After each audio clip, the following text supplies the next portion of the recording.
Dootha media power of news.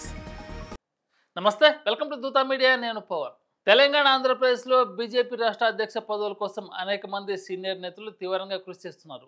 అయితే BJP జాతీయ నాయకత్వం అందరినీ ఆశ్చర్యపరిచేలా తెలంగాణకు ఎన్ రామచంద్రరావును, ఆంధ్రప్రదేశ్కు పివిఎన్ మాధవ్ను అధ్యక్షుడిగా ఖరారు చేసినట్టు తెలుస్తుంది.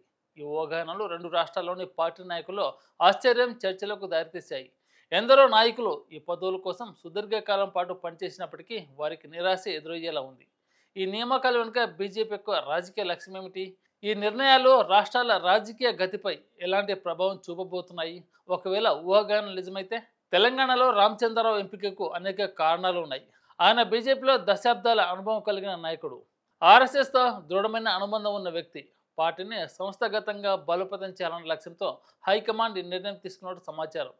రామచంద్రరావు బ్రాహ్మణ వర్గానికి చెందిన వారైనప్పటికీ కార్యకర్తల మధ్య ఆయనకు విశ్వసనీయత ఉంది.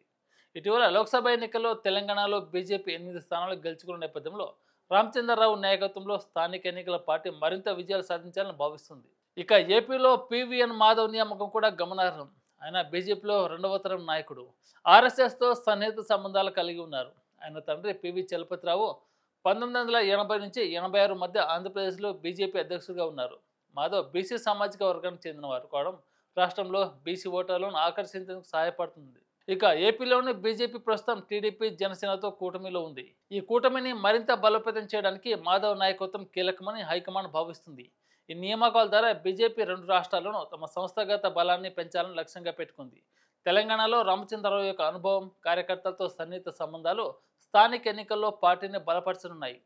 ఇక ఏపీలో మాధవ్ నాయకత్వం టీడీపీ, జనసేనతో కూటమిని బలోపేతం చేయడంతో పాటు గ్రామీణ స్థాయిలో పార్టీ ఆధారాన్ని విస్తరించాలని భావిస్తుంది. కుల సమీకరణలు ఈ ఎంపికలతో ముఖ్యమైన పాత్రలు పోషించాయి.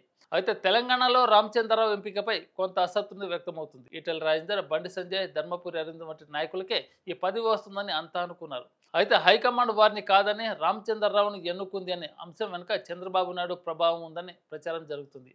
ఈ నిర్ణయం టీడీపీ, బీజేపీ సంబంధాలను బలోపేతం చేయడానికి ఒక రాజకీయ వ్యూహంగా భావిస్తున్నారు. ఆంధ్రప్రదేశ్లో మాధవ్ నియామకం కూడా కూటమి రాజకీయాలను బలపరచడంతో పాటు బీజేపీ ఓటర్ల ఆధారాన్ని విస్తరించే లక్ష్యంతో జరిగినట్టు కనిపిస్తుంది. ఈ నియామకాలు రెండు రాష్ట్రాల రాజకీయ గతిని మార్చే అవకాశం ఉంది. తెలంగాణలో బీజేపీ, కాంగ్రెస్, బీఆర్ఎస్లతో సమర్థవంతంగా పోటీ పడాలని లక్ష్యంగా పెట్టుకుంది. ఇక ఆంధ్రప్రదేశ్లో టీడీపీ, జనసేనతో కలిసి వైసీపీకి వ్యతిరేకంగా బలమైన శక్తిగా ఎదగాలని పార్టీ ఆశిస్తుంది. మాధవ్ నాయకత్వం ఈ లక్ష్యాన్ని సాధించడంలో సహాయపడుతుంది. ఈ నియామకాలు బీజేపీ యొక్క దీర్ఘకాలిక రాజకీయ వ్యూహంలో భాగం కావచ్చు. రాబోయే ఎన్నికల్లో పార్టీ స్థానాన్ని మెరుగుపరుస్తాయని హైకమాండ్ ఆశిస్తుంది. For more updates please subscribe Dootha media.